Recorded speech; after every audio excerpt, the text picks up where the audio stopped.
जय श्री राम। मिथुन राशि वालों, बहुत ध्यान से समझाऊंगा, पूरा वीडियो ध्यान से सुनना, ठीक है। सबसे पहली बात तो है, मिथुन राशि वाले ना बहुत ज्यादा स्ट्रेस में, स्ट्रेस का कारण ही बताऊंगा आपको। स्ट्रेस का सबसे बड़ा कारण आपकी कुंडली के अंदर दो ही है, एक तो राहु देव जो नीची राशि में और एक बृहस्पति देव नीची राशि में।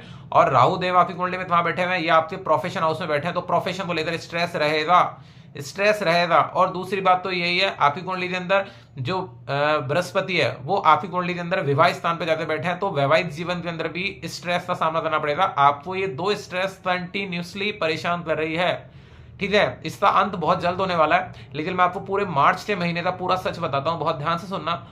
पूरी जान लगा के आपकी मदद करेंगे, बैठे मदद करने के लिए, क्यों नहीं मदद करेंगे, सही ना। और बहुत ध्यान से पूरा वीडियो सुनना, ठीक है। सबसे पहला प्लस पॉइंट ये है कि सबसे मेन जो चीज इस महीने हुई वो ये है कि शुक्र भगवान आपकी कुंडली में उच्चती राशि में, आपकी कुंडली में 10th हाउस में आते बैठे। तो जैसे वो 10th हाउस में आते बैठे तो क्या बेनिफिट होगा? बेनिफिट आपको ये होगा कि आपको अपने प्रोफेशन का जो स्ट्रेस था, आपको वर्कलोड थोड़ा कम होगा, आपको कोई परेशान कर रहा होगा, इरिटेट कर रहा होगा, उसमें थोड़ा बहुत कमी होगी। मैं ज्यादा नहीं बोल सकता क्योंकि वहां ऑलरेडी राहु भगवान बैठे हुए हैं, तो आपको वहां स्ट्रेस होगा, आपको टेंशन का सामना करना पड़ेगा, लेकिन रिलीफ आएगा। सबसे मेन बात तो यह, शुक्र देव जब तक वहां रहेंगे आपको रिलीफ मिलेगा, क्योंकि शुक्र और बुध, बुध भी वहां बैठे हैं, दोनों शुक्र और बुध दोनों मित्र हैं। और दूसरी बात, राहु भगवान तीनों मित्र हैं, तो तीनों मित्र जब साथ में मिल जाते हैं तो खुशी देते हैं। तो आपको अपने प्रोफेशन के अंदर खुशी का सामना करना पड़ेगा पूरे मार्च तक, क्योंकि पूरे मार्च तक आपको शुक्र भगवान आपके प्रोफेशन हाउस में जाते बैठे हुए हैं। जितने लोग जॉब कर रहे हैं, मैं उन सबको एडवाइस दे रहा हूं, उनके लिए बोल रहा हूं मैं सारी की सारी चीजें। इस चीज का आप बिल्कुल ध्यान रखना, ठीक है। दूसरी बात, अब मेरी बात सुनो।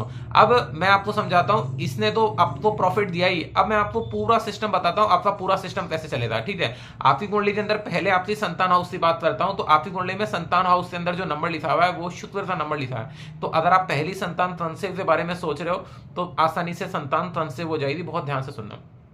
अगर आप कोई पार्टनरशिप में काम करना चाहते हो तो ईश्वर के आशीर्वाद से पार्टनरशिप भी बढ़िया चल जाएगी, क्योंकि शुक्र भगवान बेहतरीन आते हैं, ठीक है। अगर कोई आप प्रेम संबंध आपका आगे बढ़ रहा है तो उसमें भी आपको बेनिफिट होगा। अगर कोई आप एग्जाम का फॉर्म भरना चाहते हो तो मार्च का महीना सुपर डुपर वाला हिट है, ठीक है। और अगर आपको कोई संतान को लेकर स्ट्रेस हो रही थी, पहली संतान दूसरी संतान की बात नहीं कर रहा, वो स्ट्रेस भी आपकी समाप्त हो जाएगी। सबसे बढ़िया बात यही है, ठीक है। अब बात करते हैं आपकी कुंडली के अंदर बिजनेस हाउस, जितने भी लोग बिजनेस करते हैं उनकी स्थिति कैसी है। तो वो मैं आपको बात बताता हूं। बिजनेस हाउस का मालिक आपकी कुंडली में बृहस्पति है। बृहस्पति अच्छा ना होने की वजह से आपके इनकम से ज्यादा खर्चे हो रहे हैं। अगर आप मिथुन राशि वाले हो ना, तो आपको बिल्कुल पता चल जाएगा कि यार पैसा सही में बहुत ज्यादा खर्च हो रहा है। ये मिथुन राशि वालों के साथ समस्या बहुत टाइम से चल रही है, ठीक है। इसका अंत 18 मई को हो जाएगा, टेंशन मत लो। बृहस्पति देव अपनी राशि में आ जाएंगे, कोई दिक्कत नहीं। अभी वो नीच की राशि में, शुक्र की राशि की वजह से ये स्ट्रेस आपको झेलना पड़ रहा है।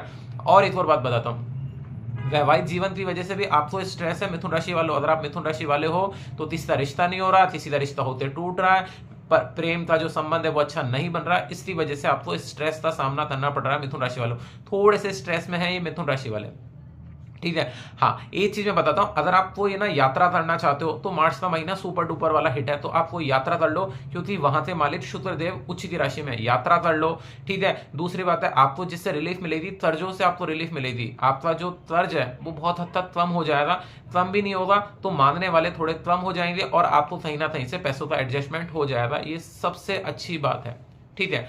आपको जिस चीज का बहुत ज्यादा ध्यान रखने वाली बात यही है, आपको लोन नहीं लेना है, किसी से उधार नहीं लेना है, और आपको पैसे भी किसी को देने नहीं है। इस चीज को आपको बिल्कुल ध्यान से रखना है, ठीक है। और ननिहाल वालों से आपकी थोड़ी सी भिड़ंत हो सकती है, थोड़ा स्ट्रेस उनकी वजह से हो सकता है, तो उसको भी मार्च में थोड़ा सा सावधान रहना, परेशान मत होना। सिर्फ एक ही चीज याद रखना, शुक्र भगवान मेहरबान है, मेहरबान रहेंगे और पूरे महीने मेहरबान रहेंगे। एक और बात मैं आपको बताता हूं, 15 तारीख को सूर्य भगवान भी चेंज हो रहे हैं, सुनना ध्यान से। 15 तारीख को, 15 मार्च को सूर्य भगवान आपकी कुंडली में 10th हाउस में हो जाएंगे। अगर कोई गवर्नमेंट जॉब की तैयारी करता है तो उसे भी बहुत हद तक रिलीफ आने की संभावना है। तो मेरी तरफ से शुभकामनाएं, खुश रहो, स्वस्थ रहो मिथुन राशि वालों। अगर आपको कोई डाउट हो तो मेरे कमेंट बॉक्स में लिख देना कि इस चीज पर भी टॉपिक पर आप वीडियो बनाया करो, तो मैं बना दूं। जय श्री राम।